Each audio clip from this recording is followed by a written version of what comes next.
take you guys back almost 15 years ago to one of the most important days of my entire life. And it was the very first day of high school.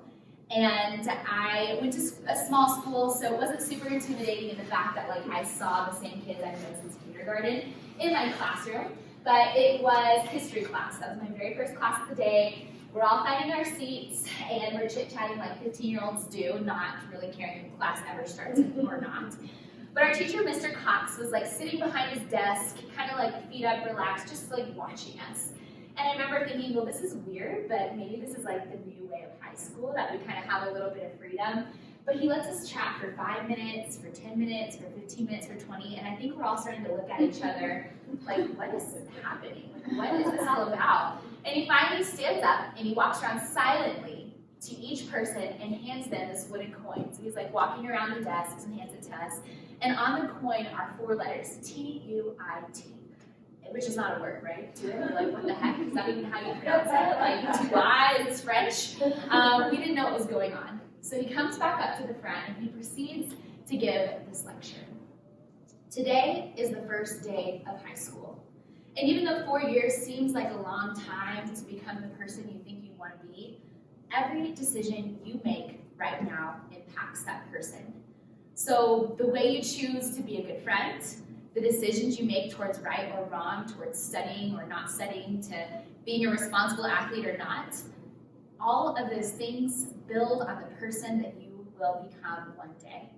But many people use the excuse that I'll get around to it. Like, I'll get around to becoming a kind person. I'll get around to making the grades that maybe my parents would like me to get me into a good school. I'll get around to living a life of faith that, maybe my small group or my youth group at church wants me to do, but they never do. So today, I've already given you your around to it. So you no longer have to use that excuse, which was our little wooden coin, it was our round to it. He says you can no longer use that excuse. And so that means you have to decide right now what kind of person you want to be, who you will be, how you will treat others, what kind of student you will be, because your actions influence eternity. The things that you decide today, like they will impact tomorrow, the future, and eternity. Then he sat down. And he was like, class is dismissed, which again, classes were 55 minutes. We had like another 30 minutes or something to go. And I think we all just sat there with our mouths like, what just happened? Like, we had never been placed with so much responsibility before. And I think it resonated with some kids. I think that some were just like, whatever, threw their coin in the trash on the way out. But I actually still have my coin because it truly changed my life. It truly changed exactly what I thought about my daily decisions, about who I was going to be. And I was also at that point a believer. And I think it really changed what that meant for me in my faith. As believers, like we've heard this message that we are to love one another. But I think we often use that excuse that we're going to get around to it. We see that coworker that we felt maybe led to talk to or to ask to lunch, but we think, I'm too busy, like I'll get around to that later. Or we've seen this girl in our Bible study week after week after week, and we just see that they're so in need of a friend, but we never do anything because we'll think, well, like the time will come, like I'll get around to doing that later. I'll get around to calling her or asking her to do something with me. And I think we also use the excuse like, I'll get around to stewarding the people, the things that God has asked me to steward, like just later, when it's convenient for me. So whether we're aware of it or not, all of these small daily decisions to say, I'll get around to that later, I'll think about that later, it influences our daily discipleship and how we love other people.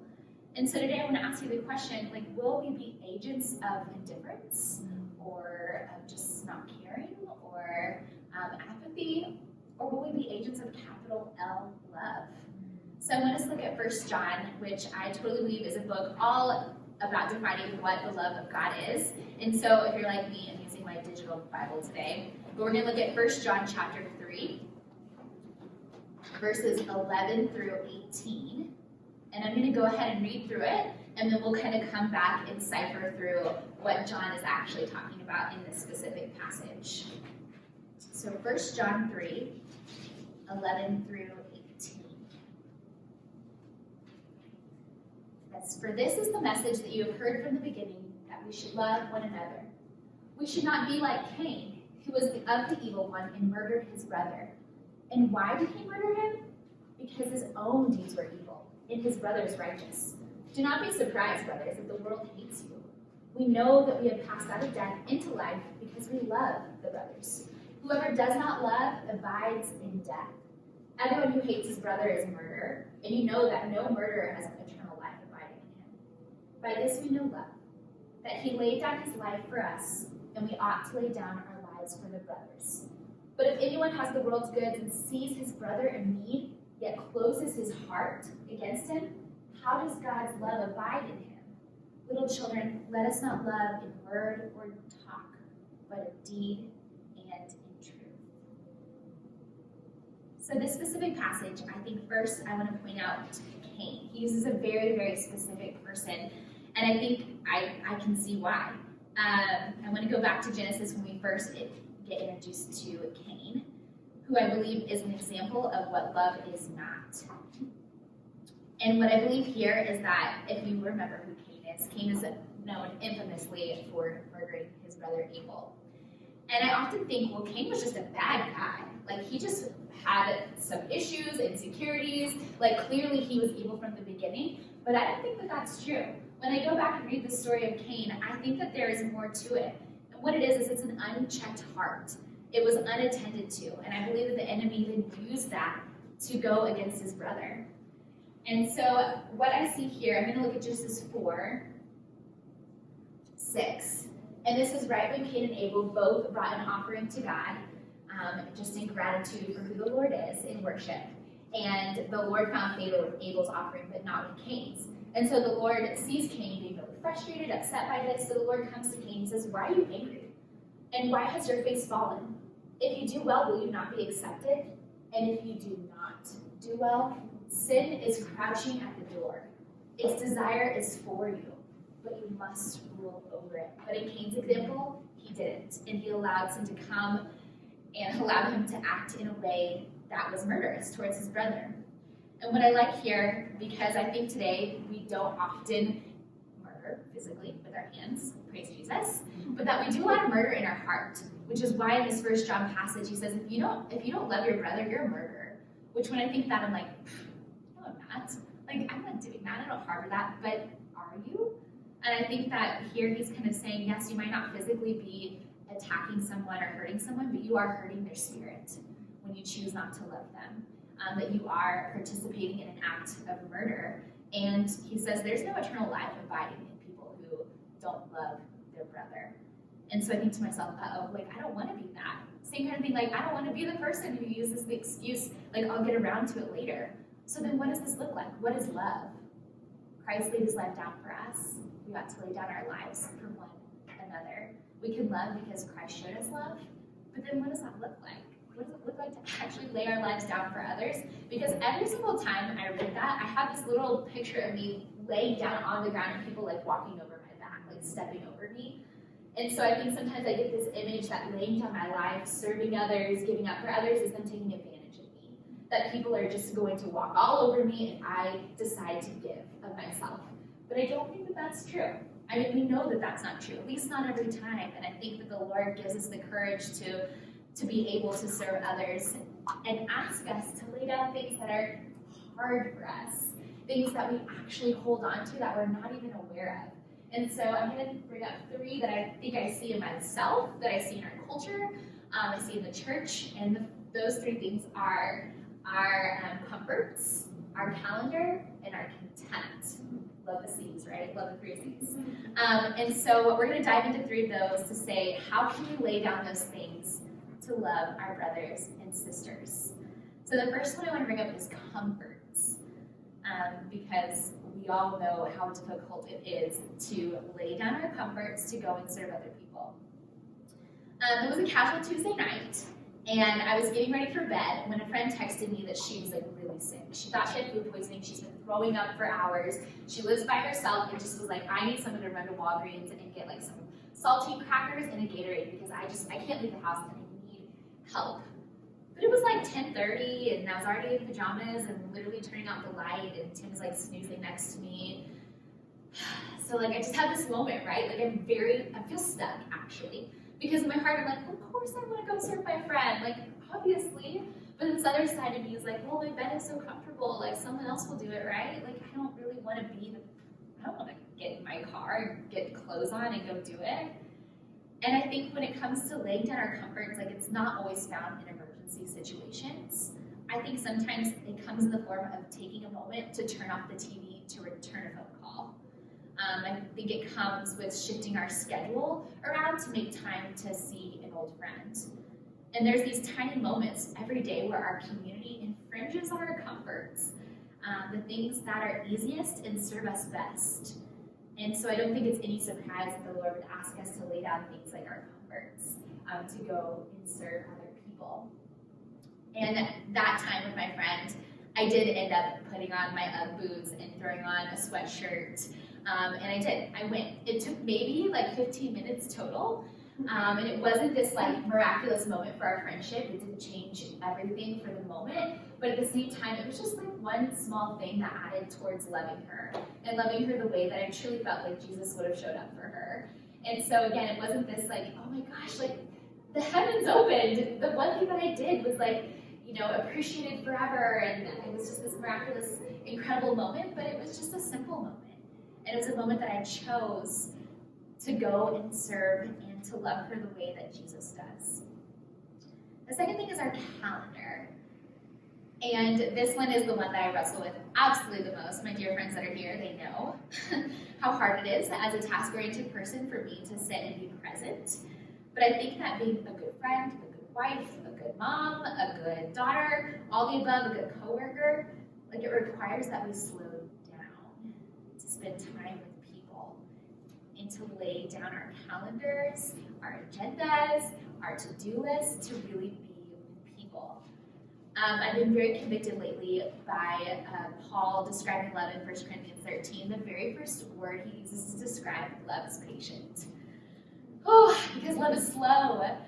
And it requires that we just pause and turn our attention towards the people we are with.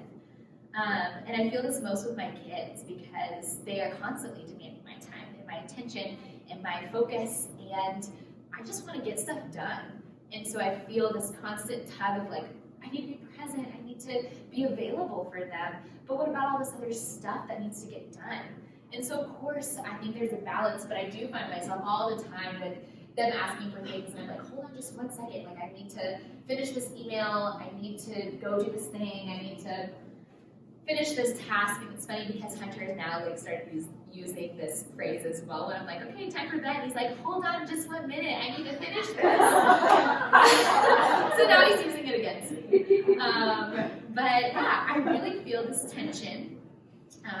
But what I think helps a lot is John Mark Comer has this quote, and he says that God walks slowly because he is love.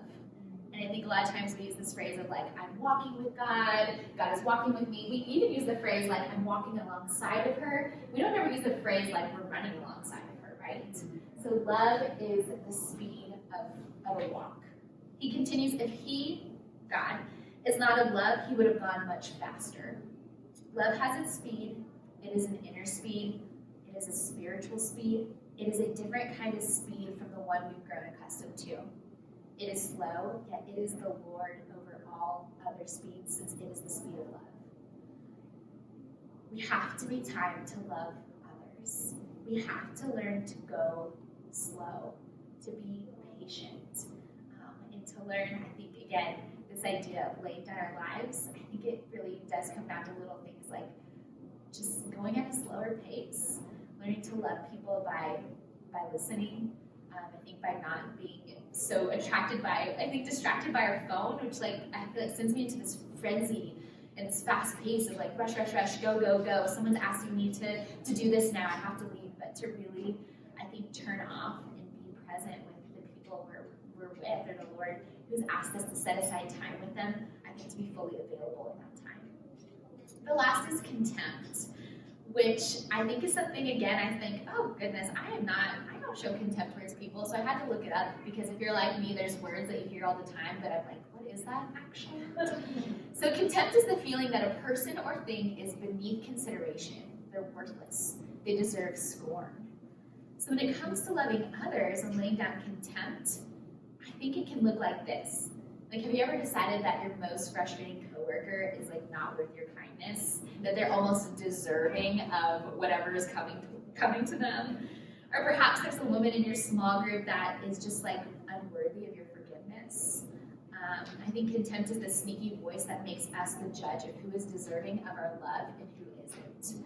And we know that God doesn't play favorites. We know that He doesn't tell us to lay down our lives for the people we love best. But I'm playing that game all the time. My like real, true, honest self, like I am constantly deciding who's worthy of my love or not. Like who is deserving of my time and attention. It's easier for me to go and serve this person. And this other person, well, you know what, they haven't been a good friend lately, so I don't really need to go and, be there for them. And again, I don't think that's what love is about. I don't think love just decides to make us judge of who is worth our time or our service or our care or not. And I think that is really convicting. And I think it's learning again to lay down our pride or belief that we're better than a sister or brother over there. Or that they're deserving of our love or not. So learning to really say, God, when my pride gets in the way, when you're asking me to go and serve someone, like help me submit, Lord, and help me to just be able to be an agent of love in those situations. Now, all of these things are wonderful and good, right? I love that in this 1 John verse, he says, let us love in deed and in truth. I feel like that's very action-oriented. He says not just the talk, you got to walk the walk. And when I go back to 1 Corinthians, when I think about this and all the things I need to add to my to-do list now, right? Like all the ways I need to be better, I think that we have to remember the motivation of why we love in the first place. So in this 1 Corinthians verse, I really like this beginning because he says, if I can speak in the tongues of men and of angels, but I don't have love, I'm just a noisy gong. And if I have prophetic powers and understand all the mysteries and all the knowledge, and I have all the faith that I can even move mountains, but I don't have love, I'm nothing. If I give away all I have and I deliver up my body to be burned, but I don't have love, I gain nothing. So as you sit here and think, and maybe you're like taking off different people in your mind, and like, wow, yes, like I really need to contact that person, or in this moment I should have maybe done something different. I want you to remember that this has to be motivated by love. Otherwise, it's nothing. Like all of these good deeds that you may do in the future, and it's not motivated by the love of God, like it's worthless. It's useless. It means nothing. And I think, whoa, that's serious. And I think also that means a lot to say that when I am asked to serve, when I'm motivated by the love of God, it looks a lot different than when I'm motivated by my calendar. And so there's something that I would like us to do. Yes, I have an activity, everyone's favorite. But I want you, if you have paper, raise your hand if you don't have paper. I stole these from the library. And share a pen with a friend. Wait, who else doesn't have paper? And if I run out of paper, just share paper with a friend too. But I want you to make 4 different boxes in your paper. Yeah, you can do it on your phone. Some more. And look, actually, I have just enough. You got me. I'm sorry, I didn't mean to step on you. And you can use that too. Share pens. So I want you to make 4 different boxes. And in your top left box, I want you to go ahead and I want you to write comfort. Next box, I want you to write calendar. Third box, contempt. And the last box, love. So comfort, calendar, contempt, love. Under the very first box, under comfort, I just want you to write 2 words. And I want you to write down, what do you feel like when you were asked to lay down your life? Serve or love your neighbors, coworkers, family, spouse, children. What does it feel? What feelings are brought up in you when you're asked, when you're motivated by your comforts? Maybe it's anxiety, maybe you feel bitter, maybe you feel stressed. So just like write down 2 words, 1 word. What does it feel like when you're asked to lay down your life motivated by your comforts? And then if you can guess, I want you to do the same for calendar, when you're motivated by your agenda, when you're motivated by contempt.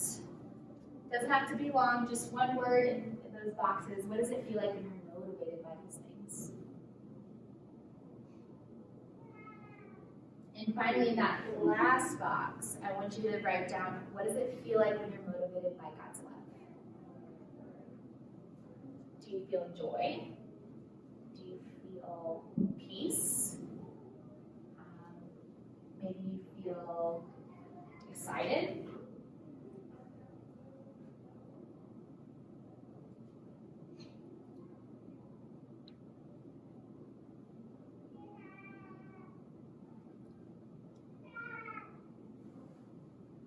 You just look at them for a little bit. You're motivated by love. Does it change things? Does it change something in you? I know it does for me, that's for sure. I have a lot more peace when I'm giving to my children and I'm not getting to my to-do list. Because when I'm motivated by my calendar, I am so anxious and I'm kind of a not nice person. I'm more short with my children, with my husband. I don't want to give them anything, really. But when I'm motivated by love, there's just a peace there. It just sits with me. Nothing's getting done, but yes, so much is getting done. At the very bottom of your sheet, I want you to write at the bottom your excuse of, I've been, waiting to get around to what? I've been waiting to get around to having a healthy conversation with my roommate. I've been waiting to get around to introducing myself to my next door neighbor. I've been waiting to get around to calling my mom. What's been your excuse? I'm going to get around to what?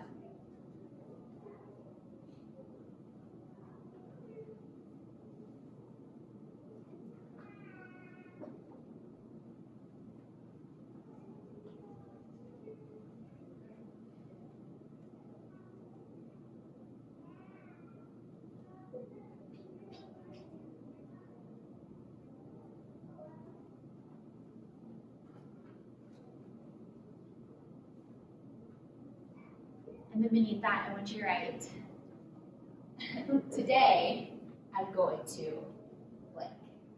So kind of the opposite of what your excuse has been. Today, I'm going to blank. Today, I'm going to text that person back.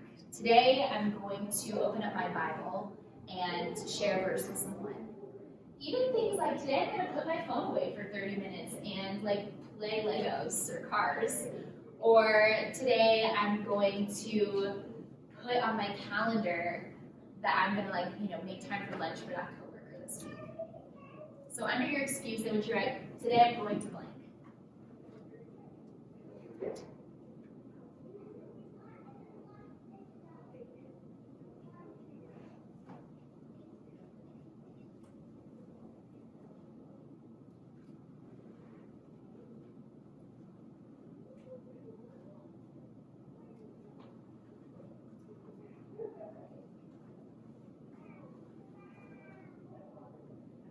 So again, I want to ask you, will we continue to use the excuse, I'll get around to it, or today will we abide to God's love and allow Him to work through us?